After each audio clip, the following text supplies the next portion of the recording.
Outro mais conhecido por nós, que seria então também um processo de tentativa de minimizar a mobilização do solo, que é o sistema de plantio direto, onde você utiliza, né, uma mínima movimentação do solo, uma cobertura permanente, ou seja, uma palhada, uma formação de matéria seca, e sobre essa matéria seca você faz o processo de plantio.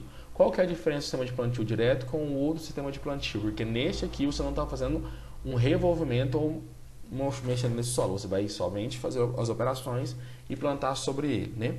Isso, por que a gente está falando isso aqui de uma forma mais rápida? Para vocês terem conhecimento que existem esses métodos de plantio.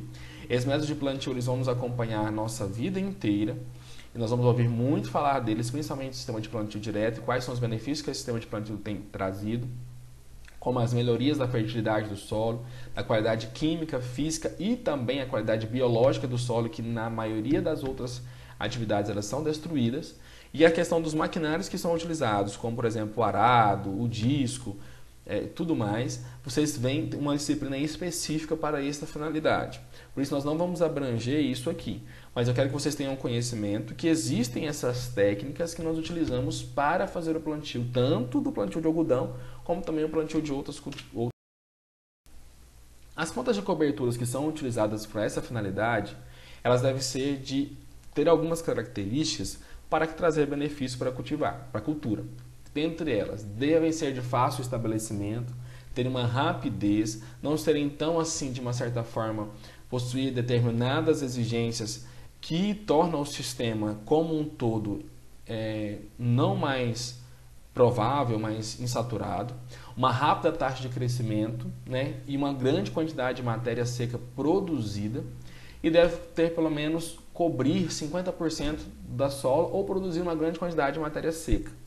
Não ser hospedeira de doenças, principalmente dessas doenças que fazem o processo de... Aí nós temos uma grande característica também, que nós temos que dar uma olhada nesse sentido. Nós falamos muito sobre isso aqui na sala, discutimos muito sobre esse assunto, sobre a questão de rotação de cultura ou sucessão de cultura. E qual que seria essa importância? Primeiro a gente tem que entender. Sucessão de cultura é o que nós temos muito comum na nossa região, que é aquela consideração de uma cultura, depois uma segunda cultura, safrinha. Por exemplo, soja, milho na safra 18-19, soja na safra 18-19, milho safrinha na safra 2019. Safra de soja na safra 19 e 20, milho safrinha na 20. Ou seja, só estou trocando um produto, trocando por outro. Rotação já é uma necessidade muito grande de você ter culturas alternativas neste ciclo, de pelo menos de 2 anos de safra.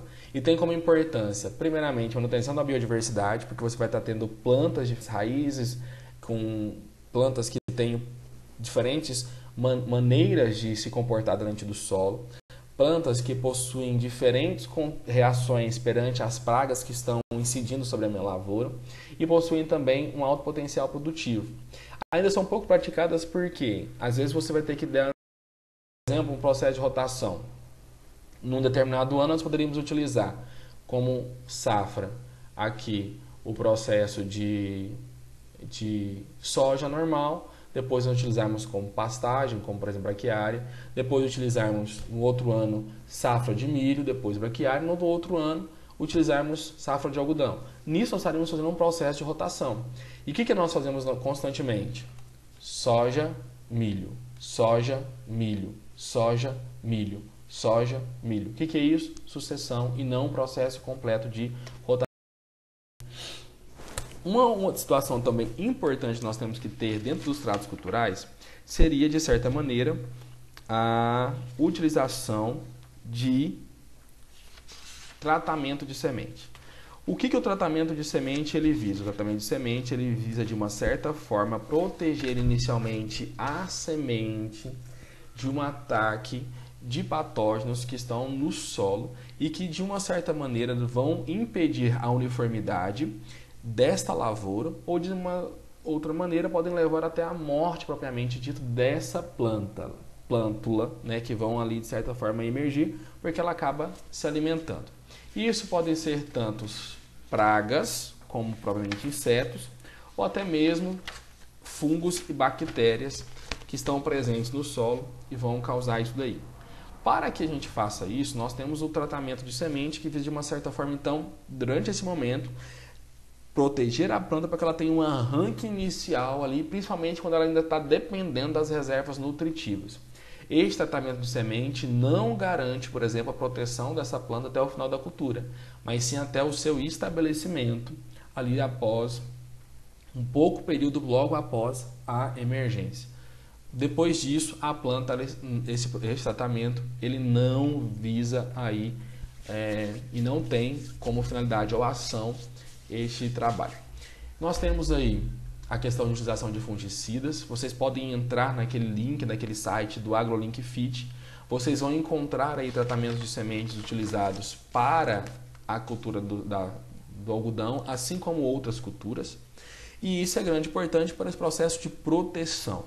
Aqui nós temos exemplos, por exemplo, de fungicidas, Derosal 500 e também o Baitan FS, que são utilizados aí principalmente em abamento, fusariose, necrose do cólera, podridão das maçãs. Mas nesse momento de usar o tratamento de semente, e inseticidas como por exemplo aí o Cruiser e o Standac, que são da Syngenta e BASF. Então tem essa necessidade da gente poder utilizar isso, né, como aqui tripes, broca do algodoeiro, pulgão do algodoeiro. Temos também aí o Cropstar, muito utilizado, conhecido por quase todos nós, a questão aí do tratamento de semente. E temos aí duas possibilidades, que é o tratamento industrial de sementes, como esse que a gente foi citando, que são sementes que já chegam ao campo tratadas pela indústria. O produtor chega lá e escolhe o seu método de tratamento, quais são os inseticidas, quais são os fungicidas que ele vai utilizar para esse tratamento, ou ele pode fazer aquele processo de on-farm, que é o tratamento na fazenda. Existe uma grande diferença, existem estudos que comprovam a diferença que você tem entre tratamento industrial de semente e o tratamento on-farm. Porque, na maioria das vezes, a uniformidade daquele que é feito na fazenda, na propriedade, a pessoa ela não tem uma especificação ou não tem, por exemplo, algumas necessidades que você teria para a realização aí de um tratamento de semente na sua propriedade, pensando na questão de uniformidade.